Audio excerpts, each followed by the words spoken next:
इस आईपीएल में ये बात तो तय हो गई है कि एबी डिविलियर्स अब हार्दिक पांड्या की कप्तानी को लेकर कम से कम इस आईपीएल में तो कुछ भी नहीं बोलने वाले। ये मुद्दा उस वक्त स्टार्ट हुआ जब एबी डिविलियर ने कहा कि यार मुंबई इंडियन जैसी फ्रेंचाइज को हार्दिक पांड्या कैप्टेंसी कर रहे हैं, बस चौड़े हो रहे हैं, उसके पल्ले है कुछ नहीं, ना उनकी अपनी परफॉर्मेंस है ना उनकी टीम की परफॉर्मेंस है।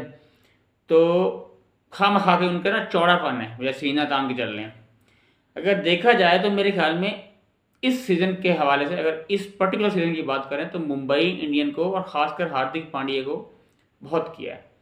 इस पूरे मुद्दे के अंदर बीच में गौतम गंभीर कूदे, उन्होंने एबी डिविलियर को आड़े हाथों लिया और भाई आप बेहिसाब किस्म का बहुत ही ज़बरदस्त किस्म का उनके ऊपर ना क्या कहते हैं लाठी चार्ज किया। उन्होंने कहा कि यार एबी डिविलियर किस मुंह से बात कर रहे हैं, इन्होंने कोई ट्रॉफी जिताई हुई है, हालांकि कप्तानी की है कहीं आईपीएल में। तो मेरे ख्याल में आज तक जहां तक मुझे याद है 2008 से जब से आईपीएल स्टार्ट हुई है एबी डिविलियर ने किसी टीम की कप्तानी नहीं की। हाँ, अपनी कंट्री के लिए उन्होंने कप्तानी की है साउथ अफ्रीका के लिए, लेकिन अगर देखा जाए तो उन्होंने भी कोई ऐसा कोई मेजर आईसीसी इवेंट नहीं जितवाया अपनी कंट्री के लिए। किसी और कहीं और काउंटी वाउंटी में कहीं बाहर की होगी तो वो एक अलग बात है। अगर हम आईपीएल की बात करें या साउथ अफ्रीका के पॉइंट ऑफ व्यू से बात करें तो एबी डिविलियर ने कुछ भी नहीं किया अपने मुल्क और अपनी फ्रेंचाइज के लिए, क्योंकि आईपीएल में वो मोस्टली आरसीबी को ही रिप्रेजेंट कर रहे थे और मेरे ख्याल में जितने रन उन्होंने आरसीबी के लिए बनाए शायद बेहतरीन रन है और अच्छे रिकॉर्ड्स हैं एबी डिविलियर के, जितना भी अरसा वो खेले हैं। विराट कोहली की भी बड़े करीबी फ्रेंड हैं।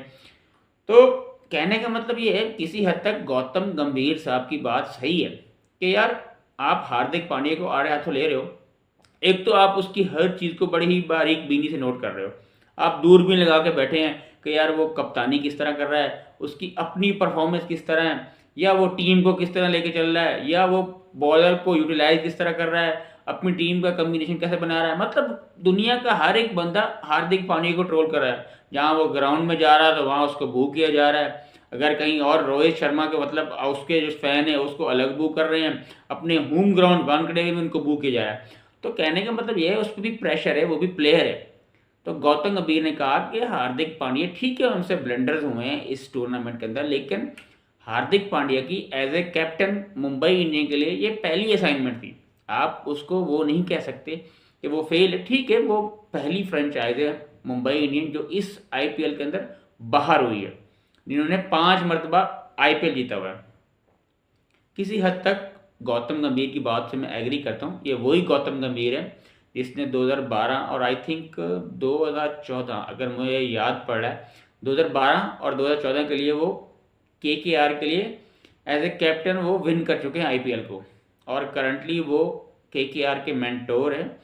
और आप सब जानते हैं कि उनकी टीम केकेआर इस दफ़ा टॉप ऑफ द टेबल है और क्वालिफाई कर चुकी है अपने क्वालिफायर के लिए, प्ले ऑफ के लिए। तो मतलब गंभीर साहब की बात भी वो हम उससे रायगा नहीं जा सकते। तो उन्होंने अच्छी है, ठीक है, आपने सही कहा कि यार आप उन्होंने ना अपने कंट्री के लिए कुछ जीता है ना अपने फ्रेंचाइज के लिए जीता है। तो अपने डोमेस्टिक में कुछ किया हो तो वो अलग बात है, वो एक अलग ही देखने वाली बात होगी। और साथ में उन्होंने केवन पीटरसन को भी यही रगड़ा है। जब एक बंदे को उन्होंने एबी डिविलियर जैसे प्लेयर को गन्ने की मशीन में डाला तो साथ में उन्होंने केवन पीटरसन को भी रगड़ा, वो भी इसी मुद्दे पे बात कर रहा था हार्दिक पांड्या की कप्तानी को लेकर। देखा जाए तो केवन पीटरसन ने भी कोई अपनी परफॉर्मेंस बेस पे अपनी टीम के लिए कुछ भी नहीं किया। हाँ, अगर इंडिविजुअल की बात करें तो उनके बहुत से रिकॉर्ड होंगे, टेस्ट में ले लें, ओडीआई में ले लें, टी20 में ले लें, लेकिन जहाँ तक आईसीसी की किसी टूर्नामेंट की या किसी ट्रॉफी की बात करें या अपनी फ्रेंचाइज के लिए करें तो उन्होंने भी कुछ भी नहीं किया। तो गौतम गंभीर साहब बिल्कुल बजा फरमा रहे हैं, मैं भी इस बात से एग्री करता हूं कि यार आप एक लेवल के प्लेयर हैं, आप बहुत कुछ अचीव कर चुके हैं, आपने इंडिया के लिए भी बहुत कुछ अचीव, आप हमेशा बड़े मैच के प्लेयर थे। 2007 का जो पाकिस्तान का फाइनल था टी20 उसमें आपके 75 रन, 2011 के वर्ल्ड कप के अंदर जो आपने फाइनल में इनिंग खेली थी 97 रन की, मतलब आप हमेशा बड़े मैच में परफॉर्म करते हैं और इंडिया में आपकी एक रिस्पेक्ट है। तो मेरे ख्याल में एबी डिविलियर साहब को इसके बाद अब शटअप कॉल मिल गई होगी और वो मज़ीद इस सीज़न में तो कम से कम नहीं कोई बात करने वाले। अब अगर मैं बात करूं मुंबई इंडियन या हार्दिक पांड्या को, ठीक है उसमें मुंबई इंडियन में भी उसमें बहुत से ब्लंडर मारे हैं, हार्दिक पांड्या की कप्तानी भी थर्ड क्लास थी, उनकी अपनी परफॉर्मेंसेज भी नहीं आ रही थी, चाहे वो बैट्समैन के तौर पे ले लें चाहे वो बॉलर के तौर पे ले लें, और उनकी टीम भी सबसे पहले बाहर हुई है। तो अगले साल है ऑक्शन, मेगा ऑक्शन, तब जाके अब देखना पड़ेगा उस सीजन के अंदर आप प्रॉपर तरीके से हार्दिक पांड्या को जज करेंगे कि यार हार्दिक पांड्या किस तरह कप्तानी करेगा, या उनके साथ प्लेयर कौन कौन से।